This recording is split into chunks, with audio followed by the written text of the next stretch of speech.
You know, sometimes the hardest thing to do in life isn't letting go. It's realizing why we hold on so tightly in the first place. We hold on to people, we hold on to habits, we hold on to plans and outcomes, ideas of how life should be. And when things start to slip away, when something begins to change, we panic. We grasp harder, we fight reality because deep down we believe that if we just hold on tight enough, we can avoid the pain. But here's the truth, that grip, that desperate need for control, that's what's causing the pain. Okay, we believe that control keeps us safe. We think that if we manage every detail, if we can predict every outcome, we won't have to face uncertainty. But life doesn't work that way. It never has. And so today, I want to talk about why we hold on and, more importantly, how to let go without losing ourselves in the process. At the root of attachment is fear. Always, okay? Fear of being alone, fear of failure, fear of being forgotten, unseen, unloved. We think that if we lose something or someone, we will lose ourselves. When you have tied your sense of worth to a relationship, a career, or an outcome, it feels like your whole identity depends on it. So, of course, you cling to it. Of course, you fight to keep it. But here's what most people never realize. Attachment isn't love. Control isn't care. Obsession isn't devotion. Attachment comes from fear, while love comes from freedom. Love says, I want you to be happy, even if that means letting you go. And fear says, if you leave, I'll lose who I am. And the more we confuse those two energies, the more we suffer.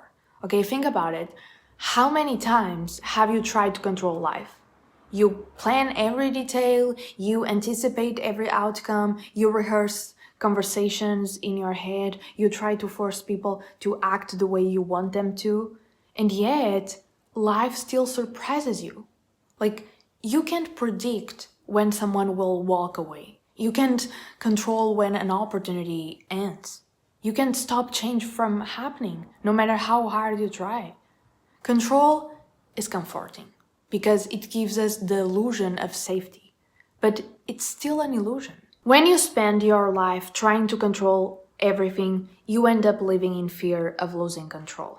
And that is not peace, that's anxiety disguised as strength, okay? The irony is the more you let go of control, the more control you actually gain because you begin to master the only thing you were ever meant to control, yourself. Like your emotions, your reactions, your mindset, your energy.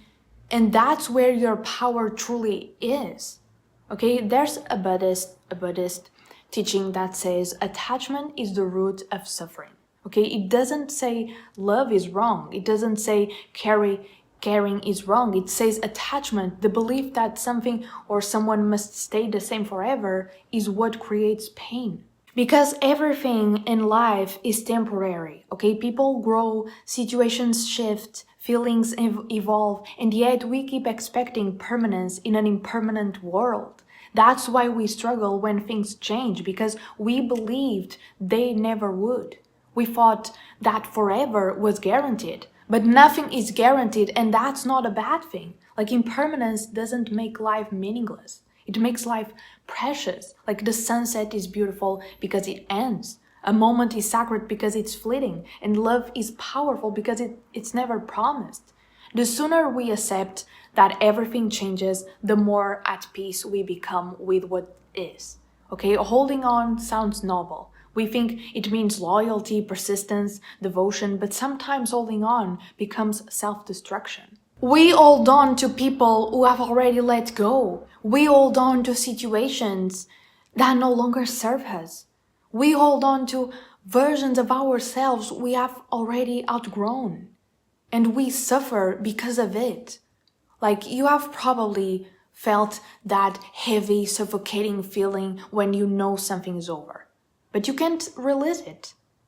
That's not love, that's fear. It's the ego saying, if I let go, who will I be without this? But here's the truth. You will be you. Stronger, freer, wiser, because letting go doesn't mean losing something. It means making space for something new to come in. And the longer you hold on to what's not meant for you, the longer you delay what is. Okay? Letting go is not a one-time event. It's a practice. It's something you do again and again and again. You wake up, you breathe, and you remind yourself, I don't need to control this moment. Okay? I just need to be present in it.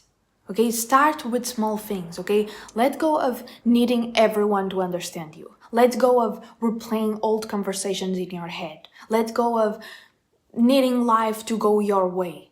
Okay? Trust that everything you lose is clearing space for something better. Okay? Trust that every ending is a hidden beginning. Okay? Trust that the universe, God, life, whatever name you use is always guiding you towards your evolution. Okay? Letting go is an act of faith. And faith is what transforms fear into freedom. Okay, so let me ask you this. Do you want the present moment to be your enemy or your friend? Because the present moment is life. And when you make peace with this moment, no matter what it looks like, life starts working with you instead of against you. Okay, people become more kind, opportunities begin to flow, circumstances start aligning. Why? Because you stopped resisting what is and start embracing what could be. So today, make the decision, make peace with the present moment, okay? Welcome it, even if it hurts, even if it's uncertain, even if it doesn't look the way you thought it would, okay? Because once you decide to be friends with now, life becomes a friend to you. And that single decision, repeated every day, will transform everything.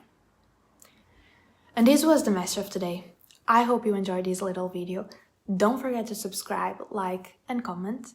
And that's it. I see you in the next video. Bye.